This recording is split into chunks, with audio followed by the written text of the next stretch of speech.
Before we begin, let me ask you a simple question. What makes someone a professional teacher? Is it simply having a degree, passing the licensure examination for teachers, or standing in front of a classroom and teaching a lesson? For you, what is your answer? The answer is no, of course, because being a professional teacher goes beyond having the qualification to teach. A teacher is expected to demonstrate professionalism, integrity, responsibility, and good character. Hindi lang sa loob ng classroom, of course, sa community and in personal life. Now, this is where the code of ethics for professional teachers becomes very important because it provides principles that guide teachers on how should act as a professionals and as an individual. Good day, I am Demvan A. Hidalgo, and for today's presentation, I will discuss selected provisions from the Code of Ethics for professional teachers. For this presentation, I will focus on three important areas. First, Article 4, the teacher and the profession. Article 10, the teacher and the business. And Article 11, the teacher as a person. Now, ano kaya yung mga responsibility ng teacher toward the teaching profession itself? Now, to answer that, let us begin with Article 4, the teacher and the profession. Now, in Section 1, sabi dito, the teacher shall actively help ensure that teaching is the noblest profession and shall manifest guidance, enthusiasm, and pride in teaching as a noble calling.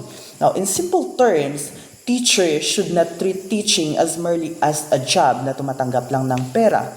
Teachers should promote the dignity and value of teaching profession. Kailangan proud.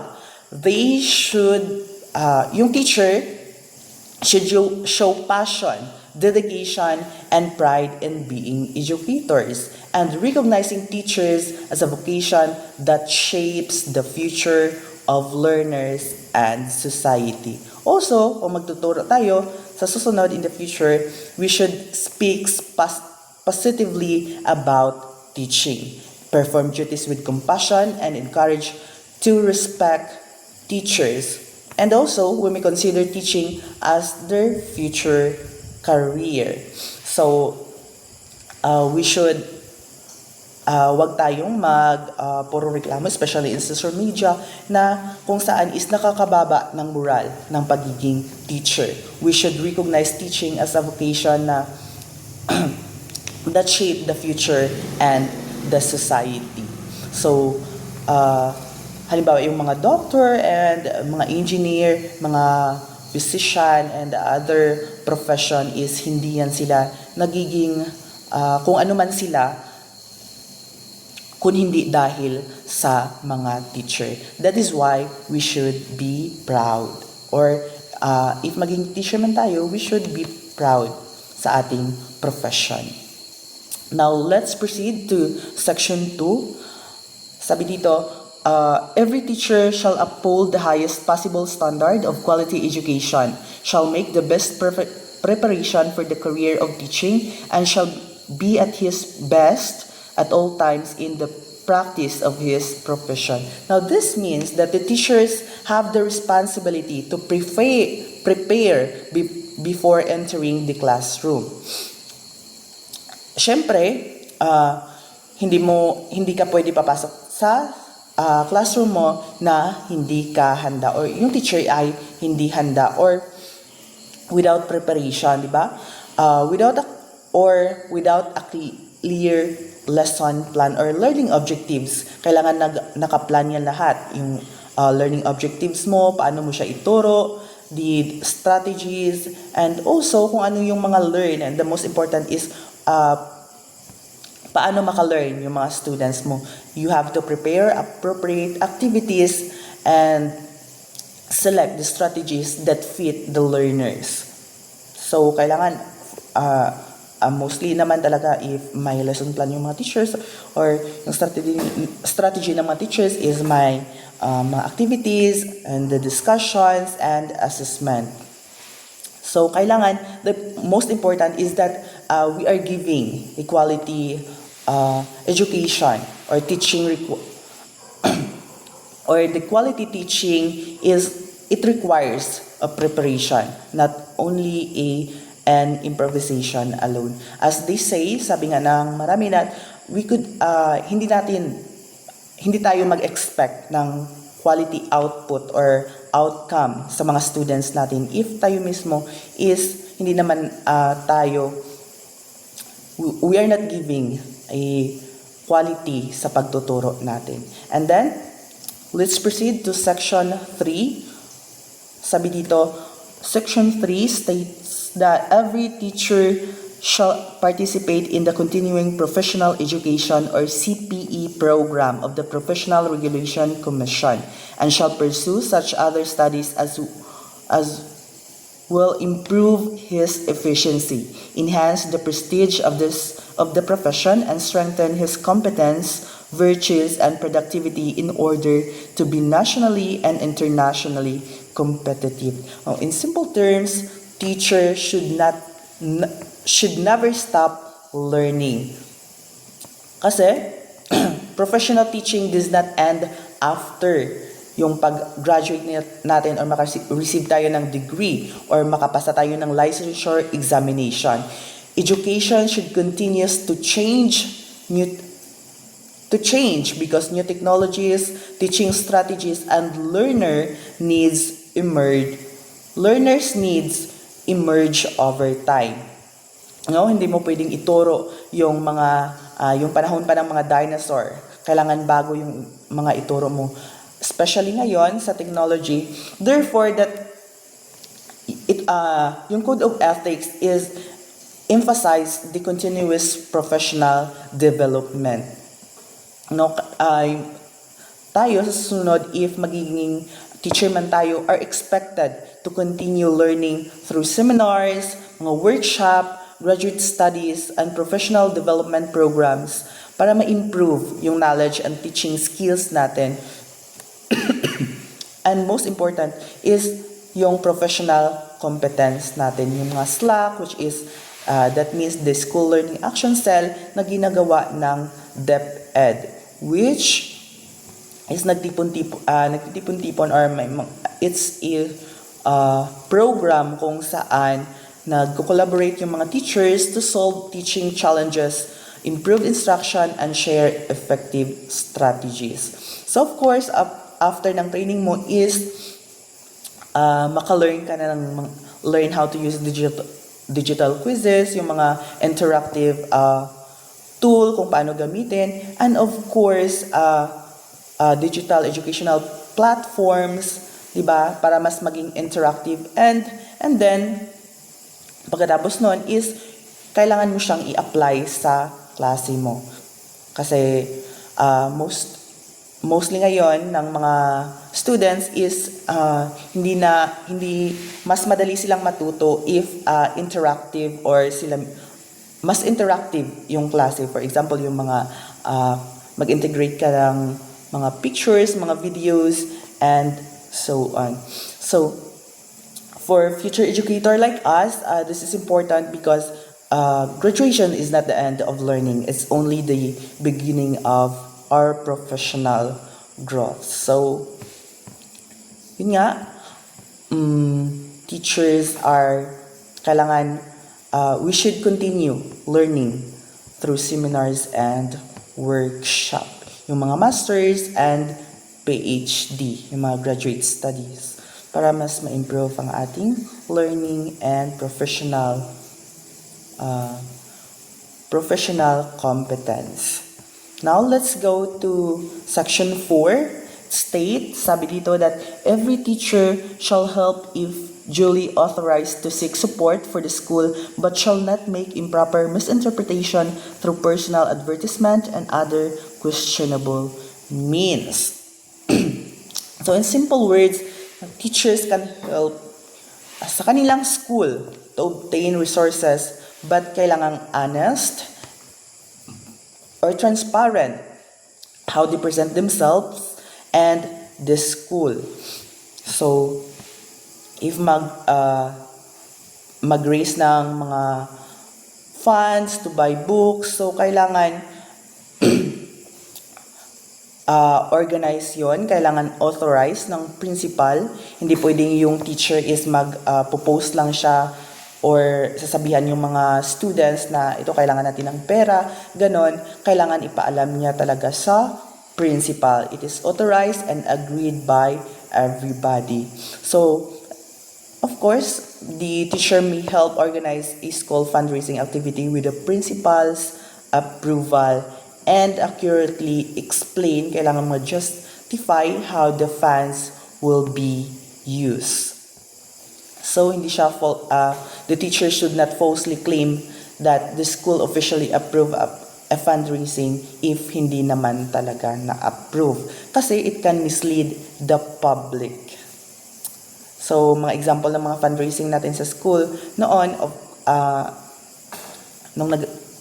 noon is, for example, yung mga King and Queens, mga ganyan na fundraising. But, yung mga activity na yon or fundraising na yon for a project is inagrihan ng lahat and also the principal, and nagpapatawag pa tayo ng mga general PTA meeting. So, hindi ka, as a teacher, hindi ka pwede basta-basta na mag-create ng sarili mong fundraising without the approval of the principal and also the body or the faculty. So the principle here is simple. The teacher can help the school, but do it with authorization, honesty, and transparency. Now let's go with section 5. Sabi dito, every teacher shall use the teaching profession in a manner that makes it a dignified means for earning a decent living.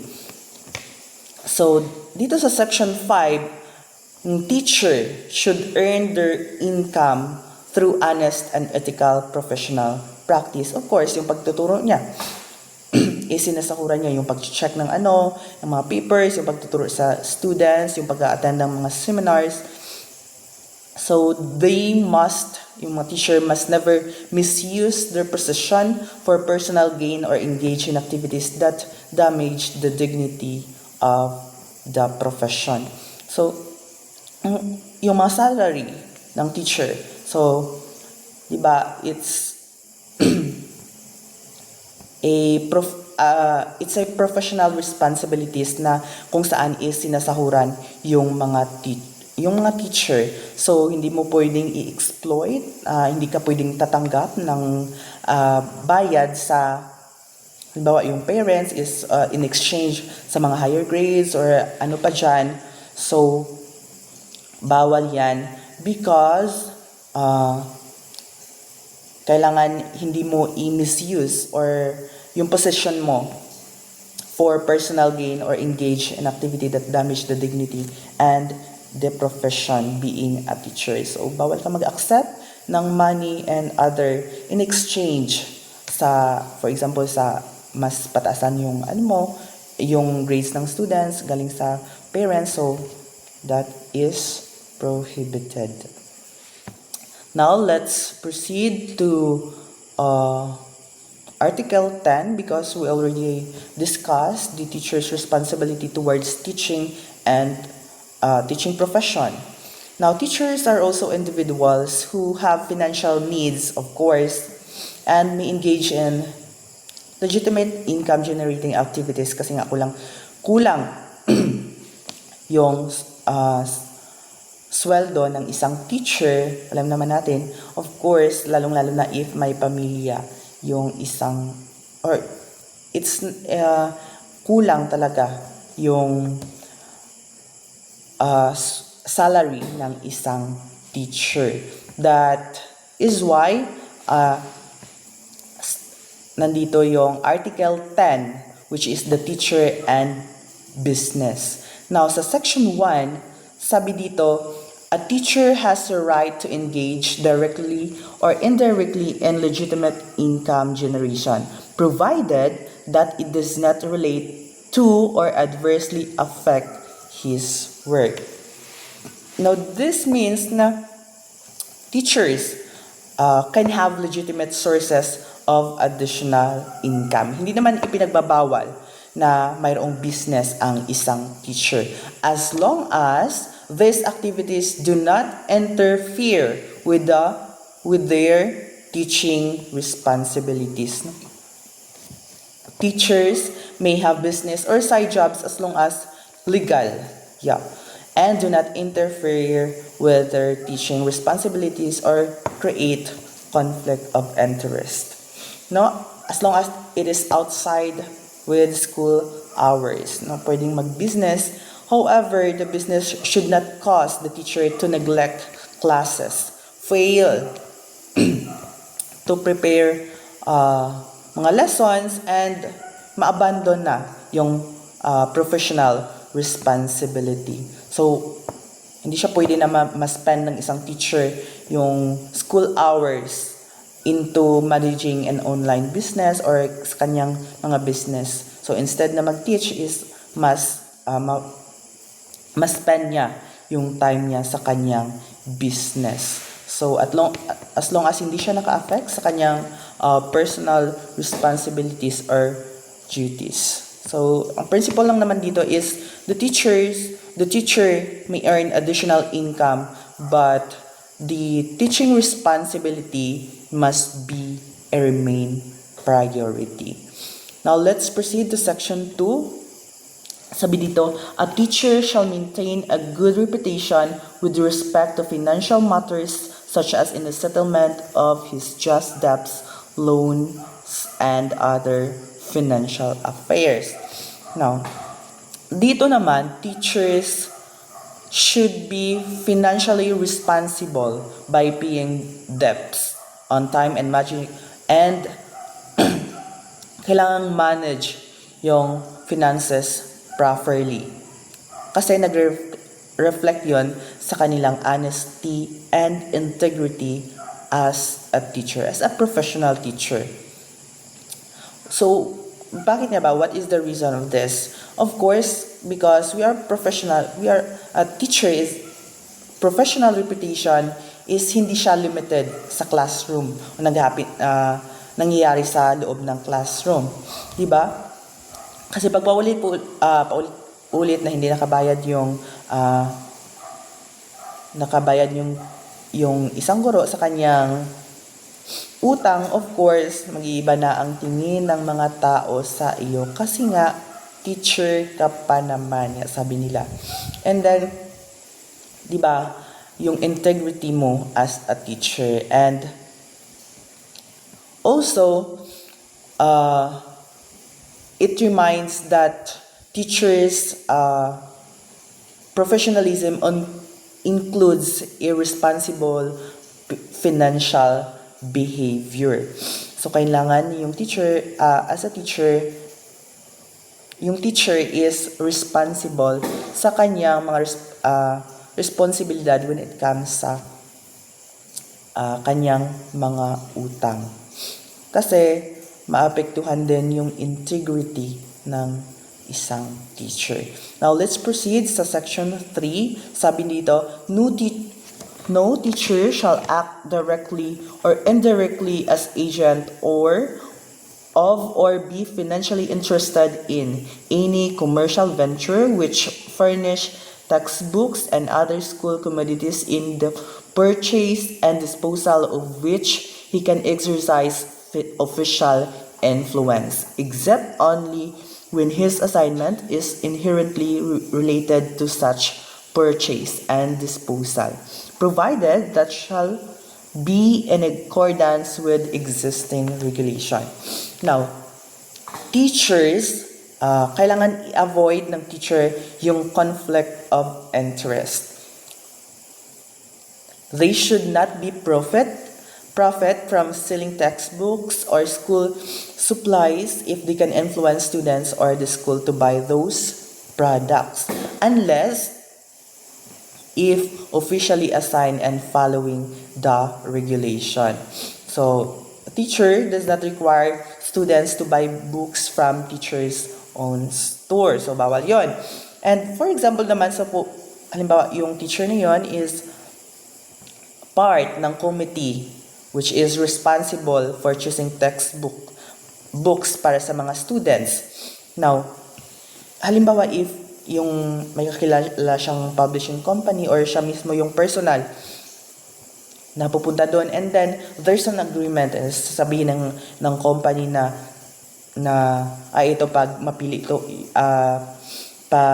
mapili yung company namin sa pag-purchase ng books is bibigyan ka namin ng percentage. So, bawal yon. The teacher should refuse in that kind of arrangement. So, kailangan is kasi may conflict of interest. Kailangan yung decision ng teacher, if you are part of the committee, is that you should ensure or mag-base ka pa rin sa quality, relevance, and affordability ng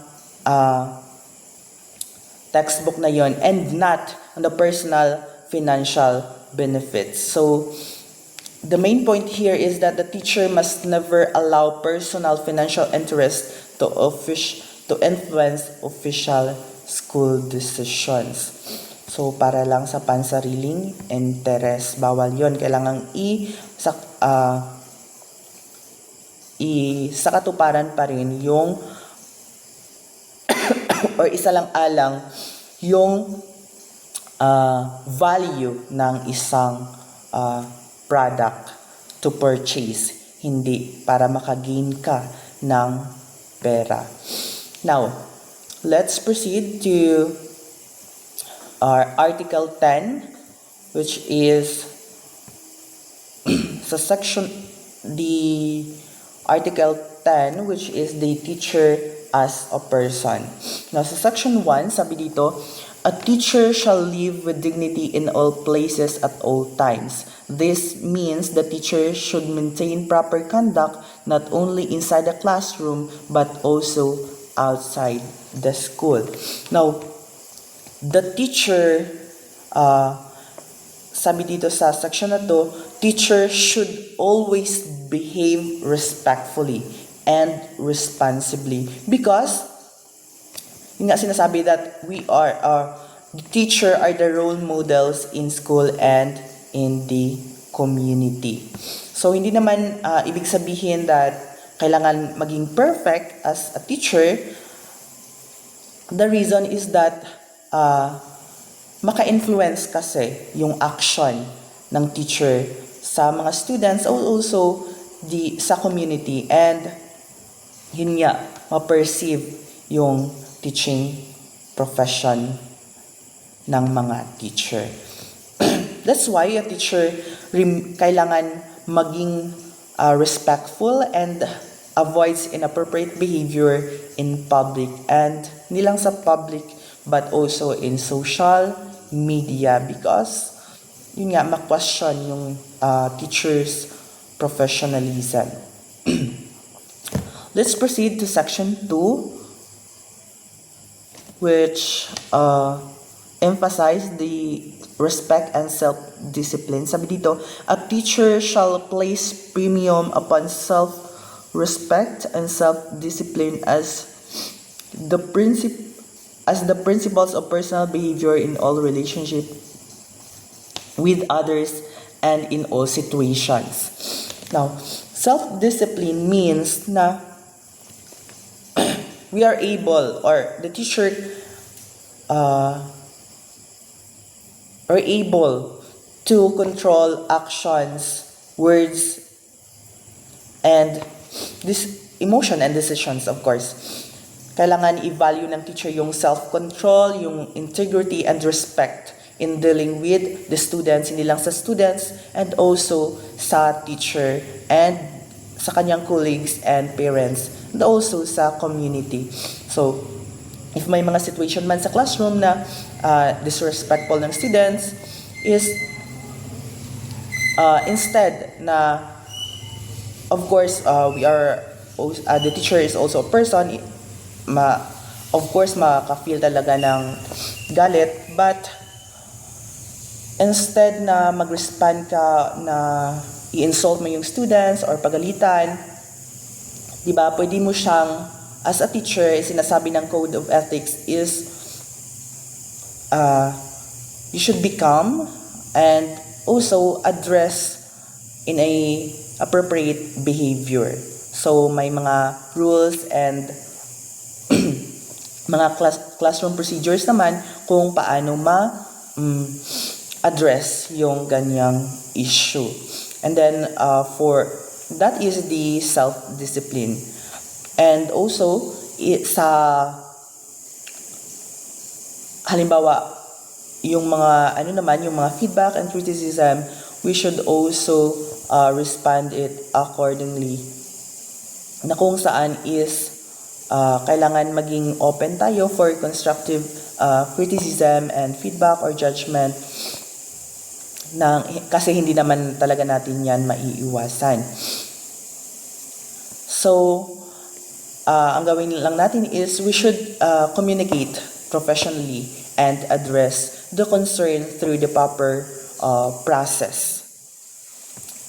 So, nandyan yung principals and the guidance counselor and kung ano pa yung mga appropriate action if maglaki pa yung or baka lalaki pa yung issue if hindi natin yan ma-address in a good or professional way. So, kasi being professional, hindi naman yan, it does not mean that hindi tayo maka-feel na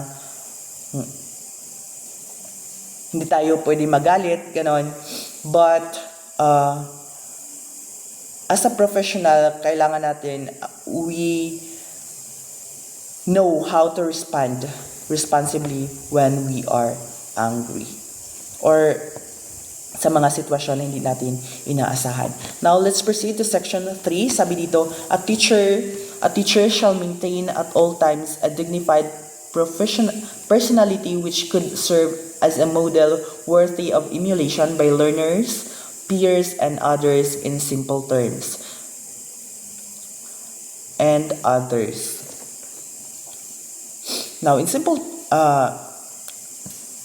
kailangan yung mga teachers, we should practice kung ano yung mga tiniteach natin, kung ano yung tinuturo natin. Kailangan we should demonstrate it at ipakita natin din sa mga students. If nagtuturo tayo ng that honesty is important, of course, we should also demonstrate honesty. If tinuturo natin or if the teacher tells students not to cheat, of course, the teacher or tayo we should not falsify yung mga attendance, records, or manipulate grades kasi nakikita yun ng mga students. So we should encourage students to respect others, and teachers should also demonstrate respect towards students or sa mga colleagues, parents, and kung saan man sa school community. Hindi lang sa school community, of course, kung saan man tayo. Wherever we go. Next is, let's proceed to section 4, which is, it states that a teacher shall always recognize the Almighty God or being a guide of his own destiny and of the destinies of men and nations. Now, these provisions encourage that teachers acknowledge a supreme being, which is God for Christians and Allah for Muslim, for example, as a source of moral guidance and ethical decision making while respecting the belief of others. So especially here sa Philippines is we are rooted or a religious country, so teachers should be grounded our action in the values such as compassion, responsibility, humility, and service. So, kailangan i-weigh natin if may mga problem or mga situation sa school or sa classroom na kung saan is kailangan ng decision making, kailangan i-weigh natin yung kung ano yung mas tama or ano yung appropriate. And kailangan yung decision natin is grounded and yung siya, anchor morally kung ano yung tama o mali. And also, kailangan nandyan yung faith and guidance and provision of the Almighty. Because the important point here is that the professional decisions should be guided by strong values and a sense of responsibility toward others. Now, yung mga appropriate character na kailangan i-demonstrate dito is, of course, pagiging compassion, honesty, and of course, we have to, the teacher should respect for people of different faiths and belief. Now, the code of ethics really reminds us that teacher teaches not only through words, but also through actions and decisions, and also the character.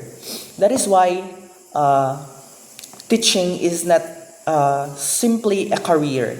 It's a big responsibility, a profession, a noble profession, and a commitment to becoming someone worthy of trust given by learners, parents, and society. Thank you for listening, and that concludes my presentation on the Code of Ethics for Professional Teachers. Thank you.